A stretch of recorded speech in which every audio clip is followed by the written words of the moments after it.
और अगर सब मिलकर कोशिश करें तो रास्ता निकल सकता है। राजू के चेहरे पर एक उम्मीद की किरण जागती है।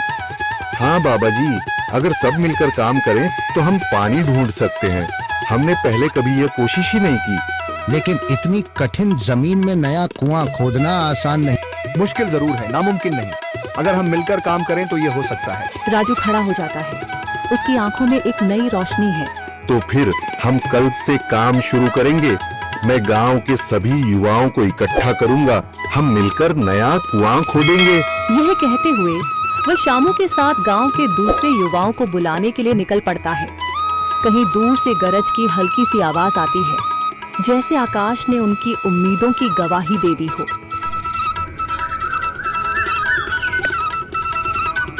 अगली सुबह राजू और शामू गांव के युवाओं को इकट्ठा करने निकल पड़े। चौधरी महेश की हवेली के सामने एक भीड़ जमा है। बाबा जी, संदरी, गांव के कुछ बुजुर्ग और किसान सभी मौजूद हैं। हम हाथ पर हाथ रखकर नहीं बैठ सकते। अगर अल्लाह ने हमें हिम्मत दी है तो हमें खुद पानी के लिए मेहनत करनी होगी। हम एक नया कुआं खोदेंगे। लेकिन राजू, क्या हमें यकीन है कि वहाँ पानी मिलेगा? बेटा, पानी जमीन के अंदर होता है, बस सही जगह खोदने की जरूरत है। हमने अपने बुजुर्गों से सुना था कि पुरानी नहर के पास जमीन नरम थी, शायद वहीं पानी हो। बाबा जी सही कह रहे हैं। अगर तुम सब यह काम करने के लिए तैयार हो तो मैं अपने कुछ मजदूर भेज सकता हूँ। धन्यवाद चौधरी जी, लेकिन हम सब खुद भी मेहनत करेंगे। यह हमारे गांव के अस्तित्व की लड़ाई है। संदरी, जो अब तक चुप थी, आगे बढ़ती है।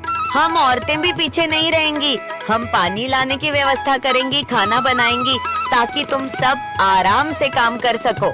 यही हिम्मत चाहिए थी संदर। पूरा गांव एक नई उम्मीद के साथ कुआं खोदने की तैयारी में जुट जाता है। दूसरी ओर कुआं खोदने का काम शुरू हो चुका है। राजू, शामू और दूसरे युवा बेलचे चलाने लगते हैं। मिट्टी बाहर निकाली जाने लगती है। तेज गर्मी के बावजूद सब पूरी हिम्मत के साथ जुटे हुए हैं। दोपहर की तेज धूप जमीन आग की तरह तप रही है। गांव के लोग लगातार कुआं खोदने में जुटे हैं। हाथ छिलने लगे हैं, माथे से पसीना बह रहा है, मगर किसी ने हार नहीं मानी। महिलाएं पानी और सत्तू लेकर आती हैं ताकि पुरुषों को कुछ राहत मिले। हमें और गहराई तक जाना होगा। अब तक सिर्फ सूखी मिट्टी और पत्थर ही निकल रहे हैं। राजू, यह बहुत कठिन काम है। अगर हमें पानी न मिला? अल्लाह मेहनत करने वालों को कभी निराश नहीं करता बेटा। तुम सब अपनी कोशिश जारी रखो, पानी जरूर निकलेगा। हिम्मत मत हारो। अगर अब रुक गए तो फिर कभी पानी नहीं मिलेगा। सभी फिर से जोश में आकर काम में जुट जाते हैं, मगर सूरज की तपिश बढ़ती जा रही है और कई लोगों की सांसें तेज चलने लगती हैं। तभी एक तरफ से रामलाल और उसके आदमी हंसते हुए आते हैं। अरे भाई, तुम्हें लगता है कि जमीन तुम पर रहम करेगी? हाँ हाँ, ना समझ लोग, ये सब बेकार की मेहनत है। रामलाल, हमारा हौसला मत तोड़ो। अगर तुम मदद नहीं कर सकते तो कम से कम मजाक भी मत उड़ाओ। मदद? हाँ, मैं अपने कुएं का पानी बेच सकता हूँ, मगर मुफ्त में नहीं दूंगा। राजू सब अनसुना कर फिर काम में लग जाता है। शाम होने लगती है, लेकिन अभी तक पानी का नामो निशान नहीं। कुछ लोग मायूस होकर पीछे हटने लगते हैं। राजू, शायद रामलाल सही कह रहा है। यह सब बेकार है।